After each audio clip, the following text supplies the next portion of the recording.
বাস্তব কথা আপনাদের বলছি, শুনলে চমকে যাবেন। এই 2025 সালের ঘটনা। বোম্বাইতে গিয়েছিলাম জলসা করতে। তা কলেজের প্রফেসর, হিন্দু, ব্রাহ্মণ ঘরের ছেলে, ব্রাহ্মণ ঘরের সন্তান, উনি একজন হিন্দু মানুষ, কলেজের প্রফেসর। আমাকে বলছেন, স্যার আমি আপনার বক্তব্য খুব শুনি ইউটিউবে, আমি এবং আমার স্ত্রী দুজনেই শুনি। তাই আমি বললাম থ্যাংক ইউ। আপনার বাড়ি কোথায়? বলছে আমার বাড়ি কলকাতায়, আমি কর্মসূত্রে মহারাষ্ট্রে আছি। বলছে আমি একটা প্রশ্নের উত্তর জানতে এসেছি আপনার কাছে। কি? বলছে স্যার আমি কোরআন পড়লাম। Thank you. বলছে কোরআনে লেখা আছে দেখলাম শূকরের গোশত খাওয়া হারাম, শূকরের মাংস ভক্ষণ করা হারাম, মদ খাওয়া হারাম, সুদ খাওয়া হারাম, ব্যভিচার করা হারাম। কাদের জন্য হারাম স্যার? যারা আল্লাহকে বিশ্বাস করে, নবীকে বিশ্বাস করে, তাদের জন্য তো হারাম। আমি তো আল্লাহকে বিশ্বাস করি না, নবীকে বিশ্বাস করি না, তাহলে আমি যদি সুদ খাই, মদ খাই, শূকরের মাংস যদি ভক্ষণ করি, ব্যভিচার যদি করি, কেন আল্লাহ আমাকে কিয়ামতের মাঠে শাস্তি দেবে? আমাকে তো হালাল খেতে বলিনি। প্রশ্নটা বুঝতে পেরেছেন? আর ভাই প্রশ্নটা বুঝতে পেরেছেন কি বলুন? উত্তরটা দিচ্ছি শুনুন। মারাত্মক কঠিন প্রশ্ন। আল্লাহ কেন আমাকে শাস্তি দেবেন? আমি তো কোরআন পড়ে দেখলাম, কোরআনে লেখা আছে ইয়া আইয়ুহাল্লাযীনা আমানু, এর মানে তো হচ্ছে হে ঈমানদার বান্দাগণ। তা আমি তো ঈমানদার নই। তখন আমি বললাম স্যার আপনি গোটা কোরআন পড়েছেন? বলছে হ্যাঁ। আমি বললাম প্লিজ স্যার কিছু মনে করবেন না, একটু মিস্টেক হয়ে গেছে কোন এক জায়গায়। সে কি? আমি বললাম স্যার আপনি কি জানেন এই টোটাল কোরআনে, শুনে নিন বাপেরা, এই টোটাল কোরআনে 3 শ্রেণীর লোককে আল্লাহ হালাল খেতে বলেছেন। কয় শ্রেণীর লোক? 3 শ্রেণীর লোক। চলুন দেখি এই 3 শ্রেণীর মধ্যে আমরা পড়ি কিনা একটু দেখি। উনি পট করে কাগজ কলম বের করে নোট করছেন। বলুন। তাই বললাম 1 নাম্বার কোরআনে বলা হয়েছে নবী রাসূলদেরকে আল্লাহ হালাল খেতে বললেন। পট করে উনি বললেন আচ্ছা নবী রাসূলরা তো হালাল খাবেন, তো এটা আল্লাহর বলার কি দরকার ছিল? কিছু বুঝতে পারছেন ওয়াজ? আমি বললাম স্যার কেন বলেছে জানেন? যাতে করে সাধারণ মানুষের মাথায় এটা না ঢুকে যায় নবী মানে যা খুশি তাই। এত সহজ নয়। কোরআনে বলা হয়েছে 8 নম্বর পারা 10 নম্বর পৃষ্ঠা 6 নম্বর লাইন, সূরার নাম সূরা আরাফ, ফালানাসআলান্নাল্লাযীনা উরসিলা ইলাইহিম ওয়ালানাসআলান্নাল মুরসালিন। এর বাংলা মানে কি? প্রত্যেক নবী রাসূলকে আমি কিয়ামতের মাঠে জিজ্ঞাসা করব, আপনাকে পৃথিবীতে নবী করে পাঠিয়েছিলাম, আপনি কি আপনার দায়িত্ব পালন করেছিলেন? আপনাকে পৃথিবীতে রাসূল করে পাঠিয়েছিলাম, আপনি কি আপনার দায়িত্ব পালন করেছিলেন? নবী রাসূলদেরকে যদি এই রকম প্রশ্নের সম্মুখীন হয় রজিপুরের মানুষ, আপনি আমি কোন ধরনের মানুষ? আপনাকে আমাকে প্রশ্নের সম্মুখীন হতে হবে না? শুনে নিন কোরআন বলছে আয়াহসাবুল ইনসানু আইয়ুতরাকা সুদা, সূরা কিয়ামার মধ্যে আল্লাহ বলছে 29 পারা, মানুষ কি মনে করেছে এমনি এমনি ওকে ছেড়ে দেবো? এত সহজ নয়। কড়াই গন্ডায় হিসাব নেব, তারপরে আমি আল্লাহ যদি ভালো বুঝি তো ওকে ছাড়বো, আর নইলে বলবো দাঁড়া তোর হেয়ারিং আছে। বুঝতে পারছি? চলো চলো চলো। তখন আমি বললাম স্যার কোরআনে আছে 1 নাম্বার নবী রাসূলদেরকে হালাল খেতে। কোথায় আছে আয়াতটা শুনে নিন। 18 নম্বর পারা 4 নম্বর পৃষ্ঠা 8 নম্বর লাইন, সূরার নাম সূরা মুমিনুন, আয়াত নম্বর 51। ইয়া আইয়ুহার রাসূল কুলু মিনাত তাইয়্যিবাতি ওয়ামালু সলিহা। এর বাংলা মানে কি? হে রাসূলগণ, আল্লাহ বলছেন হে রাসূলগণ আপনারা পৃথিবীতে হালাল খাবারগুলো ভক্ষণ করুন, ওয়ামালু সলিহা পৃথিবীতে ভালো ভালো কাজগুলো করুন। কেন? ইন্নী বিমা তা'মালুনা আলিম, নিশ্চয়ই আমি আল্লাহ আপনাদের সমস্ত কাজের খবর রাখি। কিছু বুঝতে পারছেন না? কাদের বললে এটা? বল বল বল বল বল। নবী রাসূলদেরকে বললেন। আর আমাদের কি বলছে এবার দেখি। তখন উনি আমাকে ফট করে বললেন স্যার আমি নবীও নই রাসূলও নই। আমিও বললাম স্যার আমিও নবীও নই রাসূলও নই। তাহলে 1 নাম্বারটা বাদ, বলা হ্যাঁ। 2 নাম্বারটা বলুন। দ্বিতীয় কোথায় হালাল, কাকে হালাল খেতে বলেছে দেখি। যারা আল্লাহকে বিশ্বাস করে, নবীকে বিশ্বাস করে, ইসলামিক পরিভাষায় তাদেরকে মোমেন বলে। কি বললাম? তো আপনারা আল্লাহ নবীকে বিশ্বাস করেন তো? আরে ভাই বলুন না। তো আপনারা মোমেন, আমরা মোমেন। চলুন আমাদের সম্পর্কে কি বলছে কোরআন দেখি। 2 নম্বর পারা 4 নাম্বার পৃষ্ঠা 14 নাম্বার লাইন, সূরার নাম সূরা বাকারা, আয়াত নাম্বার 172। ইয়া আইয়ুহাল্লাযীনা আমানু, হে ঈমানদার বান্দাগণ, কুলু মিন তাইয়্যিবাতি মা রাযাকনাকুম ওয়াশকুরু লিল্লাহি ইন কুনতুম ইয়্যাহু তা'বুদুন। হে ঈমানদার বান্দাগণ, আমার দেওয়া হালাল রিজিকগুলো তোমরা ভক্ষণ করো, হারাম খাবার কখনোই খেতে যেও না। মনে রাখবেন, হারামের বিরিয়ানি ভাতের থেকে হালালের ডাল ভাতটাই ভালো। ঠিক না বেঠিক?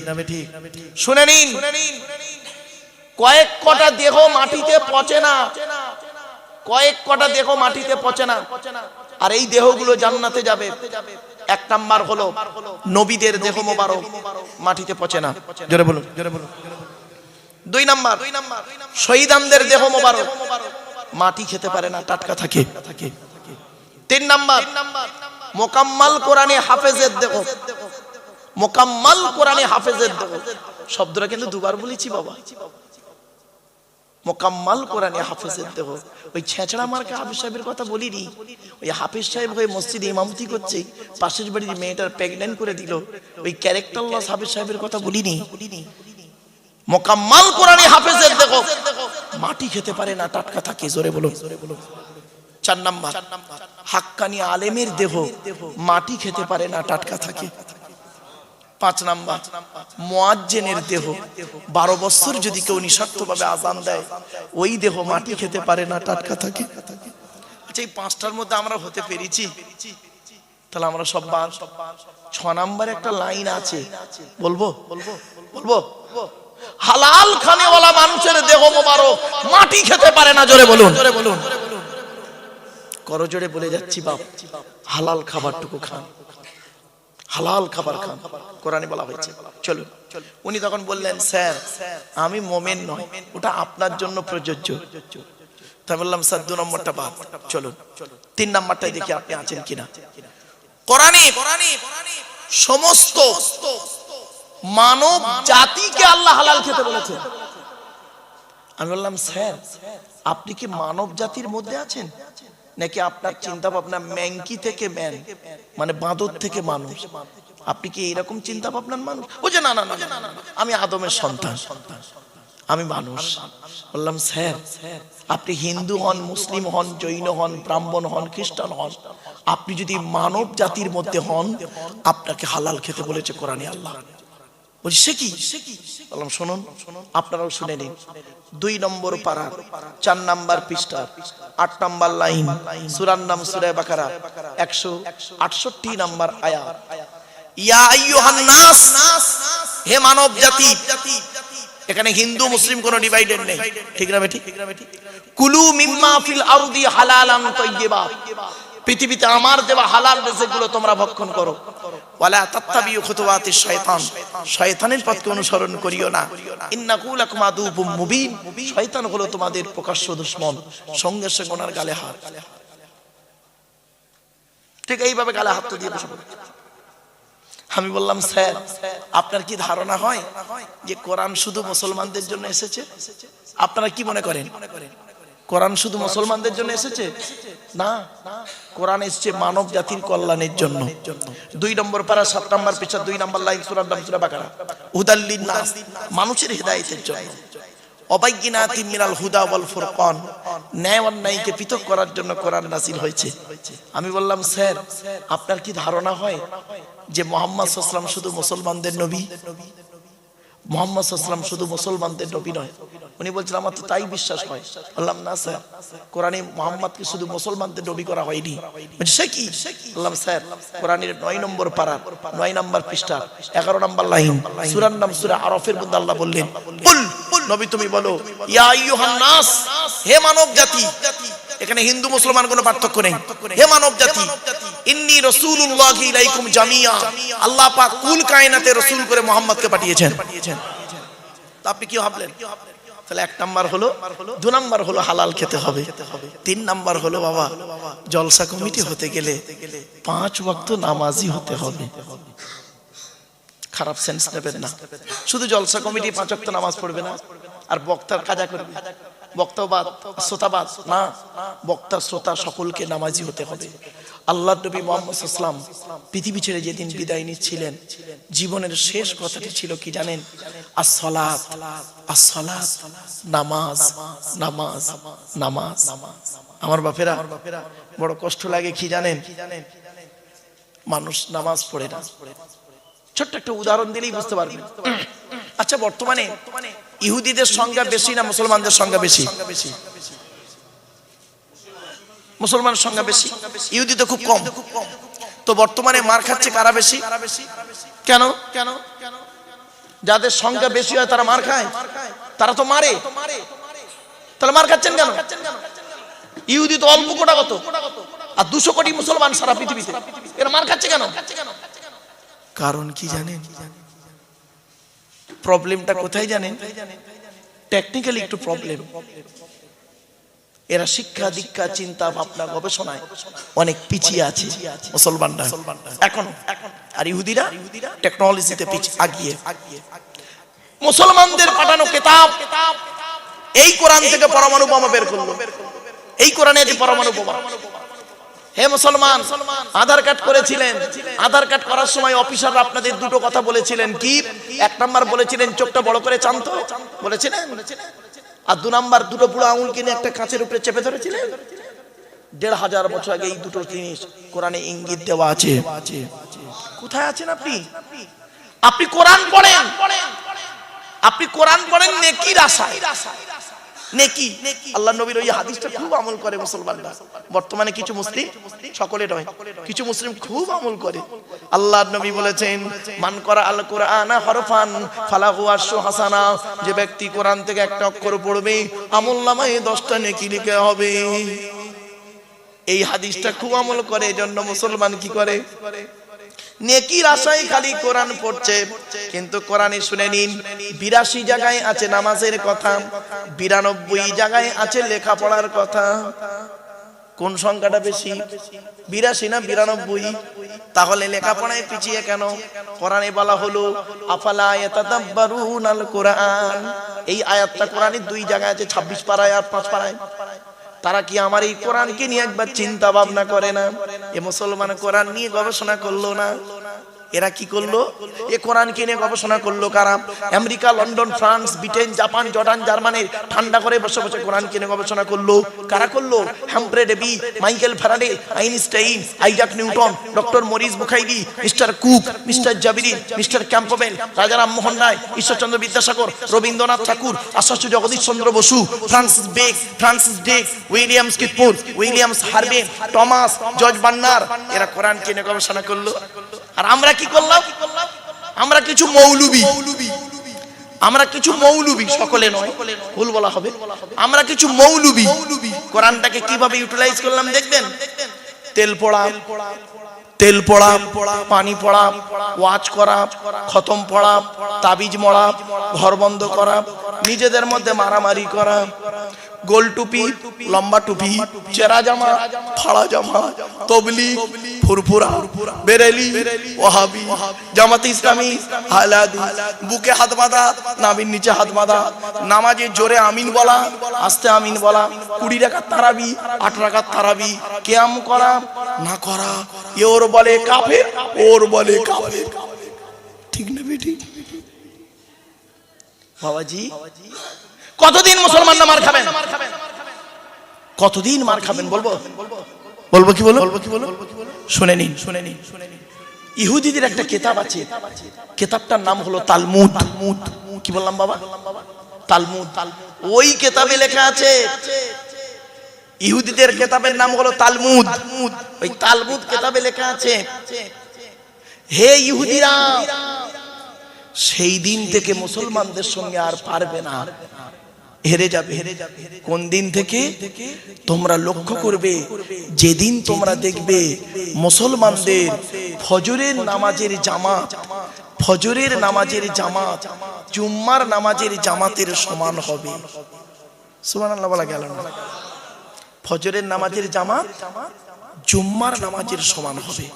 সেই দিন থেকে বুঝে নেবে এরা যাই তাই মুসলমান নয়, এরা হলো সেই মুসলমানের উত্তরাধিকারী যে মুসলমান 313 জন মুসলমানকে নিয়ে বদরের যুদ্ধের প্রান্তরে হযরত মুহাম্মদ সাল্লাল্লাহু আলাইহি ওয়াসাল্লাম যাদেরকে নিয়ে 1000 শত্রুর মোকাবেলা করতে গিয়ে মাত্র 14 জনকে হারিয়ে ইসলামের পতাকা পুঁতেছিল, এরা হলো তাদের উত্তরাধিকারী। অতএব আর পারবো না এদের সাথে। আর ইহুদিরা এটা খুব ভালো রকম খবর রাখে, দেখ না মুসলমানদের জুম্মার নামাজ আর ফজরের নামাজটা কেমন। তা দেখছে জুম্মার নামাজে 3 তালা ভর্তি, আর ফজরের নামাজে ইমাম সাহেব আর 4টে বুড়ো। অতএব ওরা বুঝেই নিয়েছে যে যত মারবি তত লাভ, কোনো লাভ না। কথাটা শুনতে হয়তো টক লাগছে না, শুনতে টক লাগছে, কিন্তু ইউরিক অ্যাসিড যাদের টক তাদের উপকার। কথাটা শুনতে একটু তিতো লাগছে, তবে যাদের সুগার তাদের খুব উপকার। জ্ঞানী গুণী বুদ্ধিজীবী মানুষ চলুন এগিয়ে যাচ্ছি। পৃথিবীতে আল্লাহ কিতাব পাঠিয়েছে কটা? মোট 104টা। এগুলো মনে রাখবেন, 104টা। 100টা হলো সহিফা, ছোট ছোট চিরকুট। কার উপরে কটা এলো শুনে নিন। আদম নবীর উপরে এসেছে 10টা, ইব্রাহিম নবীর উপরে এসেছে 10টা, তাহলে 20টা। আর শীষ নবীর উপরে এসেছে 30টা, কত হলো? 50টা। ইদ্রিস নবীর উপরে এসেছে 50টা, কত হলো? 100টা। মোট এসেছে কটা? 104। 104। 1 নম্বর কিতাবের নাম কি? কিতাবটার নাম হলো তাওরাত। হিব্রু ভাষায় মুসা নবীর উপরে 40 দিন ধরে 1000 পারা বিশিষ্ট রমজান মাসের 6 তারিখে নাজিল হয়েছে। জোরে বলুন। 102 নম্বর কিতাবের নাম কি? কিতাবটার নাম জবুর। কি বললাম? জবুর। দাউদ নবীর উপরে গ্রিক ভাষায় নাজিল হয়েছে, গ্রিক ভাষায় দাউদ নবীর উপরে 150 পারা বিশিষ্ট, কত 150 পারা বিশিষ্ট রমজান মাসের 8 তারিখে নাজিল হয়েছে। 103 নম্বর কিতাবের নাম কি? কিতাবটার নাম হলো ইনজিল, নবীটার নাম হলো ঈসা। কিতাবটা এসেছে সুরিয়ানি ভাষায়। কি ভাষায়? সুরিয়ানি ভাষায়। কিতাবটা হলো কত পারা? 27 পারা। রমজান মাসের 18 তারিখে নাজিল হয়েছে। 104 নম্বর কিতাবের নাম কি? কোরআনুল মাজিদ। মুহাম্মদ সাল্লাল্লাহু আলাইহি ওয়াসাল্লামের উপরে আরবি ভাষায় রমজান মাসের লাইলাতুল কদরের রাতে 30 পারা বা খণ্ড বিশিষ্ট 1 ফেব্রুয়ারি সোমবার 610 সালে কোরআন নাজিল হয়েছে। হেরা নামক গুহায় কোরআনের প্রথম বাক্য ছিল ইকরা, রিড, পড়ো পড়ো পড়ো। আর আমাদের এখন বাক্য হলো গেল গেল গেল। পেট শান্তি, দুনিয়া শান্তি। অনেক মুসলমানের বাড়িতে গিয়ে দেখবেন, সানসেট গুলোতে বিশাল বড় বড় কিতাব কেনা আছে। ছেলে আমার মাস্টার, ডাক্তার, ইঞ্জিনিয়ার, প্রফেসর হবে, কোর্টের জজ হবে, ভালো আলেম হবে। আর অনেক মুসলমানের বাড়িতে গিয়ে দেখবেন সানসেট গুলোতে বিশাল বড় বড় তরকারির হাঁড়ি আছে, মার বকরাই দেবে হবে। ঠিক না বেঠিক? হাঁড়ি দিয়ে ঘর ভর্তি না করে কিতাব দিয়ে ঘর ভর্তি করুন। ছেলেকে ধনী না বানিয়ে জ্ঞানী বানিয়ে যান। যে জাতি লেখাপড়ায় পিছিয়ে সে জাতি সব দিকে পিছিয়ে। বাংলায় একটা কথা আছে, শতমূর্খ লয়ে আমি স্বর্গে নাহি যাব, দ্বাদশ পণ্ডিত নিয়ে পাতালেই রব। 100 জন মূর্খ মানুষকে নিয়ে স্বর্গে গিয়ে কোনো লাভ নেই, 12 জন শিক্ষিত লোককে নিয়ে নরকে থাকা অনেক ভালো। মূর্খ বন্ধুর থেকে শিক্ষিত শত্রু ভালো। কথাটা শুনতে হয়তো খারাপ, কিন্তু বাস্তব কথা। শুনে রেখে দিন, আপনারা ছেলেদেরকে যেমন মাধ্যমিক, উচ্চ মাধ্যমিক, বিএ পাস, এমএ পাস, আলেম, হাফেজ, মাস্টার, ডাক্তার, ইঞ্জিনিয়ার, প্রফেসর করাচ্ছেন, সাথে সাথে মেয়েদেরকেও মাধ্যমিক, উচ্চ মাধ্যমিক, BA pass, MA pass, আলেমা, হাফেজা, master, doctor, engineer, professor করাবেন। কারণ কি জানেন? ইংরেজিতে একটা কথা আছে, 1 mother's is equal to 100 teacher. একটা মা হলো 100 জন শিক্ষকের সমতুল্য। একজন পুরুষ যদি শিক্ষিত হয় সে কেবল নিজেই শিক্ষিত হয়, একজন নারী যদি শিক্ষিত হয় গোটা পরিবারটা শিক্ষিত হয়। ঠিক না বেঠিক? ইসলামে নারী শিক্ষার গুরুত্ব বহু, আমরা তো আপনাদের কাছে তুলে ধরিনি বাবা। এজন্য অনুরোধ করে আপনাদের কথাগুলো বলে যাচ্ছি, হয়তো শুনতে কেমন লাগবে, একটু ধৈর্যের পরিচয় দিন বাপেরা। চলুন আগিয়ে যাই একটা একটা করে। আচ্ছা ভাই, আপনারা হজ করতে চান? আরে ভাই বলুন না, একটু কথা বলুন। প্রত্যেকেরই মন চায় হজ করতে, তো হজে যেতে গেলে তো টাকা লাগবে। আপনার তো মনটা আছে যাওয়ার। দেখবেন একটা ঘটনা বলবো, শুনলে চমকে যাবে। হজে না গিয়ে হজ কবুল হয়ে গেছে। কি হজে না গিয়ে তার হজ আল্লাহর দরবারে কবুল হয়েছে। শুনে নিন এখানে ভালো করে, সংক্ষেপে বলছি বোঝার জন্য, একদম সংক্ষেপে। ওই এক্সাম্পলটা আনলে তবে বোঝাতে পারবো ভালো। লোকটার নাম হলো আব্দুল্লাহ ইবনে মুবারক। কি বললাম বাবা, নামটা একটু বলেন। আব্দুল্লাহ ইবনে মুবারক খুব বড় আলেম, তৎকালীন যুগে বড় আলেম ছিলেন এবং খুব আল্লাহর ওলি লোক ছিলেন। উনি হজে যাবেন, ওনার বন্ধুও যাবেন, দুই বন্ধু একসঙ্গে হজে যাবেন। তো করেছেন কি, উনি ওনার বন্ধুর সঙ্গে যাবেন, সব কমপ্লিট, টাকা পয়সা সব রেডি, সব একদম কমপ্লিট, হজে বেরোবেন। এমত অবস্থায় উনি করলেন কি, ওনার ছোট ছেলেটা কাঁদতে কাঁদতে আসছে। উনি বলছেন, বাবা তুমি কাঁদছো কেন দুপুরবেলা, কি হয়েছে? বাচ্চাটা বলছে, আব্বা গ্রামে একটা লোক গোস্ত রান্না করে খাচ্ছে, তা আমি গিয়ে গোস্ত চাইলাম, আমাকে দিল না, তাই কাঁদছি। আব্দুল্লাহ ইবনে মুবারক রাহমাতুল্লাহ আলাইহি মনে করলেন, হয়তো মনে হচ্ছে লোকটি আমার প্রতি কোনো রাগ রয়েছে, সেই রাগটা আমার উপরে আদায় করতে না পেরে আমার বাচ্চার উপরে আদায় করছে। যাই, হজে যাওয়ার আগে লোকটার কাছে ক্ষমা চেয়ে আসি। উনি করলেন কি, ছেলেটার হাতটা ধরে লোকটার বাড়িতে গেলেন, দরজা বন্ধ, আওয়াজ দিলেন, ভেতর থেকে লোকটা দরজাটা খুলেই দেখছে এলাকার সবথেকে বড় আলেম আব্দুল্লাহ ইবনে মুবারক ওনার গেটে হাজির। উনি বলছেন, হুজুর আসসালামু আলাইকুম। ওয়ালাইকুম আসসালাম। হুজুর আসুন, একটু ভেতরে আসুন। বলছে, না বাবা আমি ভেতরে যাব না, একটা কথা বলবো। বলছে কি? বলছে, এই বাচ্চাটা আমার বাচ্চা, তুমি জানো? তো বলছে, জি জানি তো হুজুর, আপনার বাচ্চা জানি। ও তুমি জানো? জি। তুমি আজকের বাড়িতে গোস্ত রান্না করে খাচ্ছ? বলছে জি। আমার এই বাচ্চাটা তোমার কাছে একটু গোস্ত চেয়েছিল। তা বলছে জি। তা বাবা, একটা বাচ্চাকে একটু গোস্ত দিলে ক্ষতি কি ছিল? তখন লোকটা ঝরঝর করে কাঁদছে, চোখ থেকে পানি পড়ছে। বলছে, বাবা কাঁদছো কেন? তখন কেঁদে কেঁদে লোকটা বলছে, হুজুর আজ 3 দিন হলো আমার বাড়িতে রান্না হয়নি, 3 দিন হলো বাড়িতে রান্না হয়নি। কচি বাচ্চারা অনাহারে আছে। আজ সকালবেলা কাজে গিয়েছিলাম, দুপুর হয়ে গেছে, কোনো কাজ পাইনি। তাই আমি একটা বাপ, তো বুকটা ফেটে যাচ্ছে, খালি হাতে বাড়ি যাই কি করে? খুব চিন্তা করছি কি করে খাবো, বাচ্চাদের মুখের পানি চেয়ে। আমি তো একটা বাপ। রাস্তায় আস্তে আস্তে দেখতে পাচ্ছি রাস্তার ধারে একটা মরা হালাল প্রাণী, কি বললাম, মরা হালাল প্রাণী পড়ে আছে। আমি চারিদিকে দেখলাম, ছুরি নিয়ে ওই মরা প্রাণীর গোস্ত কেটে নিলাম, কেটে নিয়ে বাড়িতে এসে রান্না করে খাচ্ছি। মরা প্রাণীর মাংস কোরআনে আল্লাহ হারাম বলেছেন, তবে কাদের জন্য হালাল জায়েজ? অসহায় ব্যক্তির জন্য। কিছু বুঝতে পারছেন? অতএব হুজুর আমি তো অসহায় নিরুপায়, আমার জন্য মরা প্রাণীর গোস্ত খাওয়াটা হালাল, কিন্তু আপনি তো হাজী সাহেব হজে যাবেন, আপনার বাচ্চার জন্য এই মরা প্রাণীর গোস্ত খাওয়া হারাম। অতএব আমি যখন দেখলাম আপনার বাচ্চা এটা, তখন আমি কি করে আপনার বাচ্চাকে হারাম খাবারটা খেতে দিই? এই জন্য হুজুর বাচ্চাটাকে দিইনি, তাড়িয়ে দিয়েছি, একটু রাগ করেছি, তাই কেঁদে কেঁদে আপনার কাছে অভিযোগ করেছে। তো হুজুর মরা প্রাণীর গোস্ত আপনার বাচ্চাকে না দিয়ে যদি বড় অপরাধ করে থাকি, আল্লাহর রাস্তায় আপনি আমায় মাফ করে দিন, আল্লাহর রাস্তায় মাফ করে দিন। আব্দুল্লাহ ইবনে মুবারক রাহমাতুল্লাহ আলাইহির চোখ থেকে ঝরঝর করে পানি পড়ছে। বলছে, বাবা দাঁড়াও বাবা, আমি আসছি, দাঁড়াও আমি আসছি। সোজা বাড়ি গেলেন। বাড়িতে গিয়ে হজে যাওয়ার যত টাকা ছিল সমস্ত টাকা এনে ওই লোকটাকে দিয়ে বলছে, বাবা এই নাও, আমি হজে যাওয়ার সমস্ত টাকা তোমাকে দিয়ে গেলাম, তুমি ব্যবসা করো, বাচ্চাদেরকে নিয়ে খাও, আমার জন্য দোয়া করো, আমি এবছর হজে যাব না, আমার হজে যাওয়ার টাকাটা তোমাকে দিলাম। তো বছর উনি হজে গেলেন না।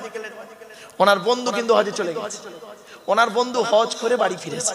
ফিরে আব্দুল্লাহ ইবনে মুবারকের সঙ্গে দেখা করতে এসেছে। এসে বলছে আসসালামু আলাইকুম। ওয়ালাইকুম আসসালাম। বলছে ভাই আপনি কবে হজ থেকে ফিরলেন?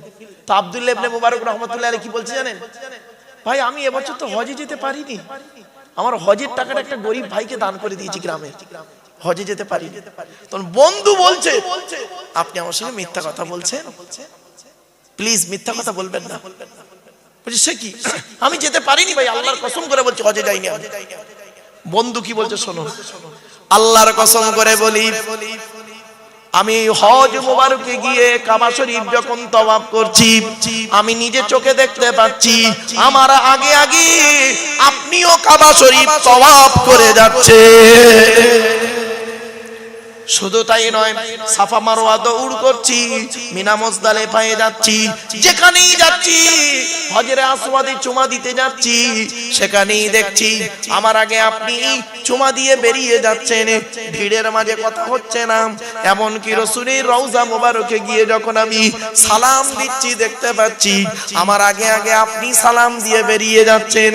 আমি মনে মনে ভাবলাম কি এমন অপরাধ করেছি তাই হজ থেকে ডাইরেক্ট আপনার কাছে এসেছি।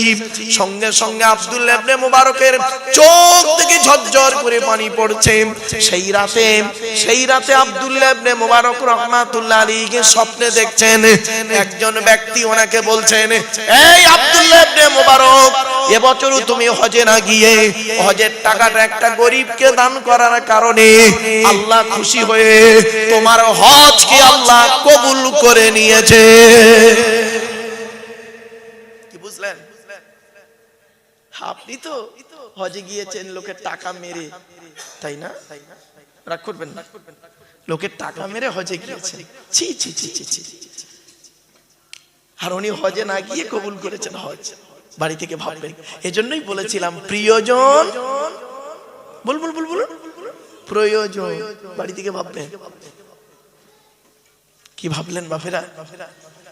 আজ আমাদের আফসোস কোথায় জানেন বাপ? আপনাদের কাছে আমি করজোড়ে নিবেদন করে যাচ্ছি, কোরআনের আলোচনা হলো পৃথিবীর সর্বোৎকৃষ্ট আলোচনা। আচ্ছা বাপেরা, আপনারা জান্নাতের আশা করেন? আরে ভাই বলুন না, জান্নাত কার আশা করেন? হয়ে গেছে। আপনি আল্লাহকে ভালোবাসেন?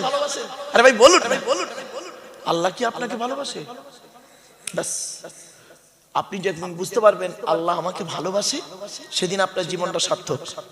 আপনি নবীকে ভালোবাসেন, নবী কি আপনাকে ভালোবাসে? ওই খবরটা নিন। এই যুবক ছেলেরা, তুমি শাহরুখ খানকে ভালোবাসো না?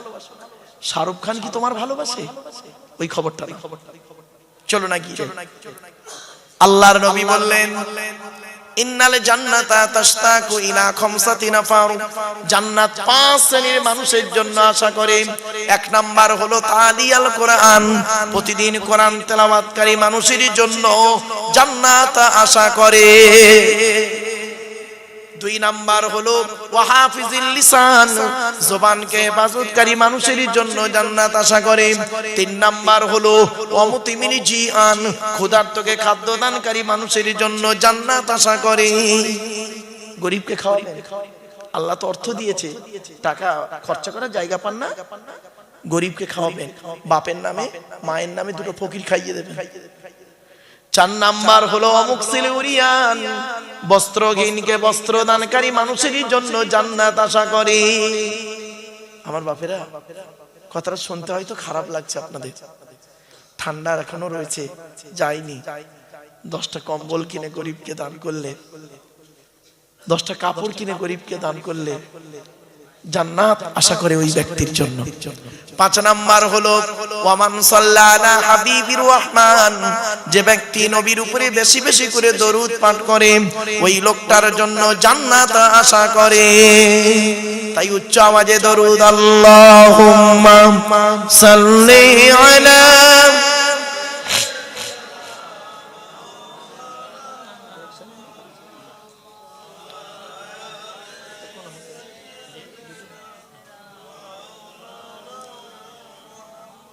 আসলে কি জানেন, শেষ দিনে শেষ রাতে শেষ লগ্নের জলসা, তো এই জন্য আপনাদের আমি অনুরোধ করছি, জলসা যখন দেবেন দয়া করে রাত 12টার উপরে যাবেন না। 12টার পরে না মানুষের ওয়াজ শোনার মেন্টালিটি ভালো থাকে না। কথা বুঝতে পারছেন?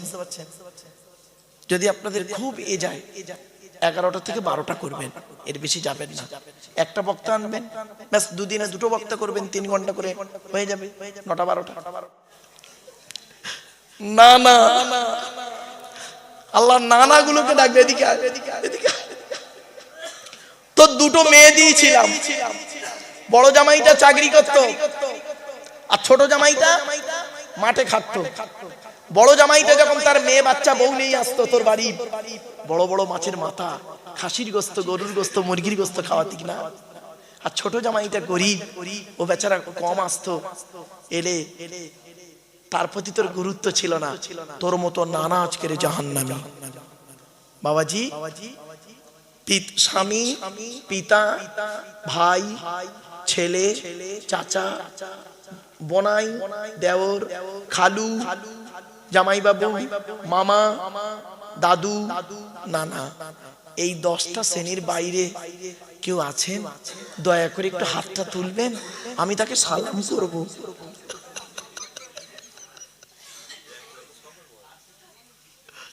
আমার বাপেরা, এক একটা দলিল যদি দিই কোরআন হাদিস থেকে, অবাক হয়ে যাবেন। আমার বাপেরা বাড়িতে গিয়ে ভাববেন, আজকের বাড়িতে গিয়ে বালিশে মাথা রেখে এই হতবাগার কথাটা মনে রাখবেন, আর শুয়ে শুয়ে চিন্তা করবেন, আচ্ছা আমি কি দায়িত্ব পালন করেছি? যদি মনে হয় এই 10টা দিক আমার ঠিক আছে, সকালবেলা উঠে বলবেন ইনশাআল্লাহ, ইনশাআল্লাহ আমি জান্নাতি। আর নইলে মরণ পর্যন্ত চেষ্টা করে যাবেন এই 10টা হক যেন আমাকে না ধরে কিয়ামতের মাঠে। আমার বাপেরা, আপনি কি ভাবলেন শুধু যদি নামাজটার নাম ইসলাম হতো, শুধু যদি রোজা রাখার নাম ইসলাম হতো, তাহলে এই কিতাবটা 22 বছর 9 মাস 14 দিন ধরে 6666টা আয়াত পাঠাতেন না। ছোট্ট একটা কাগজে আল্লাহ আকাশ থেকে খালি লিখে দিতেন আকিমুস সালাত ও সওম রমজান। এই 2টো কাগজ লিখে উড়িয়ে উড়িয়ে ছেড়ে দিতেন, এ তোরা নামাজ পড়ার রোজারা জান্নাতে ঢুকে পড়বি। বাপেরা, ইমানের কতগুলো ভাগ জানেন? ইমানের কোরআনে আছে সর্বাধিক 30টা, সর্বনিম্ন 5টা, আর হাদিসে আছে 70টা, টোটাল 100টা ভাগ। আমার বাপেরা, অনেক আলোচনা বা দেখতে দেখতে অনেকক্ষণ মুখে ফেলেছি। চলুন বাবা একটু রাসূলের সামনে দাঁড়িয়ে একটু সালাত ও সালাম পাঠ করব। ইয়া ও বাবা, এই কিয়াম নিয়ে মারামারি মৌলভীদের মধ্যে। বহুদিন আগের কথা, একটা থানার ওসি, খুব মনে পড়ে জানেন, এক থানার ওসি, হিন্দু ওসি, আমার ভক্ত, বলছে স্যার এই আপনাদের ধর্মে না এই একটা কিয়াম নাকি আছে? বললাম হ্যাঁ, কি হয়েছে? বলছে এক জায়গায় বাহাস নাকি বাঁশ বলছে ওইসব হবে। ও তো জানে না বেচারা বাহাসটা কি। কি হলো তারপর? বলছে 2 পার্টি থানায় দরখাস্ত দিল। ভালো, এবার গিয়ে দেখছি, আমি আমার ব্যাটালিয়ন নিয়ে গিয়ে দেখছি 2টো স্টেজ করা দুদিকে। এদিকে দেখছি বয়স্ক লোকেরা ইসলাম ধর্মে, আর অনেক মোটা মোটা কিতাব বই আছে। আর এদিকে দেখছি বয়স্ক কিছু লোক, মোটা মোটা কিতাব, আর সামনে জনগণ বসে আছে। তা কি হবে? কিয়ামের বাস হবে। এরা এক দল, এরা এক দল। বিচারক কে? আমি বিচারক। বলে আমি কিয়ামের কিছুই বুঝি না, হিন্দু মানুষ, আমাকে ওরা বিচারক করেছে। এবার আমি দেখছি এই দলটা যা বলছে যুক্তি দিয়ে বা সব বই টই খুলে দেখাচ্ছে, মনে হচ্ছে ঠিক বলছি। আবার এই দলটা যত মনে হচ্ছে এরাও ঠিক বলছে। আমি কিছুই করতে পারলাম না। তারপরে দেখি নিজেদের মধ্যে ঝগড়া লেগে গেল। ওই জনগণ ঝগড়া মারামারি লেগে গিয়ে লাস্টে কি হলো? কি হলো লাস্টে? বলছে লাস্টে করলো কি, আমি দেখলাম মানে খুব বেগতিক খারাপ অবস্থা, খারাপ। আমি ব্যাটালিয়ানকে বললাম এই লাঠি চার্জ করো, করতে 2-4 জন ছড়ে গেল, এদের 6 জন ওদের 6 জনকে থানায় এনে মোসলেকা লিখে ছেড়ে দিলাম। হাইরে মুসলমান, তোমরা কিয়ামের বাস করছো নিজেদের মধ্যে, আর বিচারও করছো একজন হিন্দু থানার ওসিকে, সে বেচারা কিছু জানে না। এজন্য আপনাদেরকে বলে যাচ্ছি, এই কিয়াম নিয়ে বাবা মারামারি ঝগড়া করবেন না, খবরদার করবেন না। মুস্তাহসান জায়েজ, নিজেদের মধ্যে মারামারি ঝগড়া করে বিভেদ তৈরি করবেন না। চলুন সালামকে ফরজ মেনে কিয়ামকে মুস্তাহসান মেনে করছি। কেন? ওয়াসাল্লিমু তাসলিমা, আল আমরু লিল উজুব মুসাল্লামাস সুবুত। দয়া করে মেহেরবানি করে আমরা পড়ব। চলুন, ইয়া নবী সালামুন। বাবা যাদের এগুলো মুখস্থ নেই, এই সূরা ফাতিহা, কুল হুয়াল্লাহ, দরুদ শরীফ যাদের মুখস্থ নেই বাবা, দয়া করে সুবহানাল্লাহ সুবহানাল্লাহ বলবেন। অনেক সময় কি হয় জানেন, ওর তো এটা মুখস্থ নেই, ও ঠোন নাড়ছে, এও দেখে দেখে ঠোন নাড়ছে, আদৌ কিচ্ছু বলে। আল্লাহ বলছি কি রে আদমের সন্তান। না বাবা, আর একটা কথা বলি, আপনাদের তাবারুকের ব্যবস্থা বসিয়ে খাবেন হুজুর। বাবা তাবারুকের ব্যবস্থা আছে, একটা অনুরোধ করছি আপনাদের, এখানে কি বসিয়ে খাবেন না টেবিল চেয়ার? আচ্ছা, অনুরোধ করছি বাবা, একটা কি বলবো বলবো, দয়া করে নিজের জুতোটা দেখে নেবেন, অন্যের জুতো গলিয়ে চলে যাবেন না। ভালোর জন্য বললাম বাবা, কথাটা হয়তো শুনতে টক লাগলো, কিন্তু বাস্তব কথা। এদিন নামাজ পড়ুন, রোজা রাখুন, কারোর জন্য নামাজ মাপ নাই, রোজা মাপ নাই, বিশেষ ব্যক্তি বিশেষ কারণ ছাড়া। অর্থ থাকলে হজ করুন, যাকাত আদায় করুন, স্ত্রীর হক আদায় করুন, পিতামাতার সেবা যত্ন করুন, ভাই ভাই মিলেমিশে চলুন, প্রতিবেশীর উপকার করুন। মানুষের উপকার করতে না পারলে ক্ষতি করতে যাবেন না। একটা কথা মনে রাখবেন, আল্লাহ ছাড় দেয়, ছেড়ে দেয় না, এ কথাটি যেন আপনার মাথায় থাকে। আর একটা কথা বলে যাচ্ছি, রোজিপুরের মানুষ বাপেরা, কাপনের পকেট নেই, কাপনের পকেট নেই। আমাদের আসার রাস্তাটা হলো একটা, যাওয়ার রাস্তা অনেকটা।